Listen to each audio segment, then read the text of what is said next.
ഏലപ്പാറ കൃഷിഭവന്റെ ആഭിമുഖ്യത്തിൽ ഓണച്ചന്ത ആരംഭിച്ചു. Elappara panchayat president Mariyamma Thomas ഓണച്ചന്തയുടെ ഉദ്ഘാടനം നിർവഹിച്ചു. ഓണക്കാലത്ത് വിപണിയിൽ ഉണ്ടാകുന്ന വിലക്കയറ്റം തടഞ്ഞു നിർത്തുക എന്ന ലക്ഷ്യത്തോടെയാണ് സംസ്ഥാന സർക്കാർ കൃഷിവകുപ്പ് മുഖാന്തരം ഓണച്ചന്തകൾ ആരംഭിക്കുന്നത്. ഇതിന്റെ ഏലപ്പാറ പഞ്ചായത്തിലെ കൃഷിഭവനിലെ ഓണച്ചന്തയുടെ ഉദ്ഘാടനമാണ് നടന്നത്. ഓണസമൃദ്ധി എന്ന പേരിലാണ് ഓണച്ചന്ത 11-ാം തീയതി മുതൽ 14-ാം തീയതി വരെ നടത്തുന്നത്. ഏലപ്പാറ കൃഷിഭവൻ അങ്കണത്തിലാണ് ചന്ത പ്രവർത്തിക്കുന്നത്. കർഷകർ ഉൽപ്പാദിപ്പിക്കുന്ന കാർഷിക ഉൽപ്പന്നങ്ങൾ 10 മുതൽ 20% വരെ വിപണി വിലയേക്കാൾ ഉയർന്ന നിരക്കിൽ വാങ്ങി 10 മുതൽ 30% വരെ വിലക്കുറവിലാണ് വിപണനം നടത്തുന്നത്. കൂടാതെ ഹോർട്ടികോർപ്പ് മുഖാന്തരം വാങ്ങുന്ന പച്ചക്കറികളും വിപണിയിലുണ്ടാകും. 40ഓളം പച്ചക്കറി ഉൽപ്പന്നങ്ങളും മൂല്യവർദ്ധിത ഉൽപ്പന്നങ്ങളായ അച്ചാർ, ശർക്കര വരട്ടി, ചിപ്സ് എന്നിവയും ഉണ്ടാകും.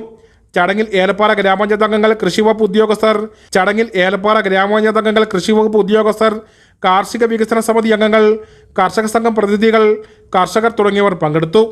ഏലപ്പാറ കൃഷി ഓഫീസർ ബിനിമോൻ കെയുടെ നേതൃത്വത്തിലാണ് പ്രവർത്തനങ്ങൾ ഏകോപിപ്പിക്കുന്നത്. News bureau, Elappara.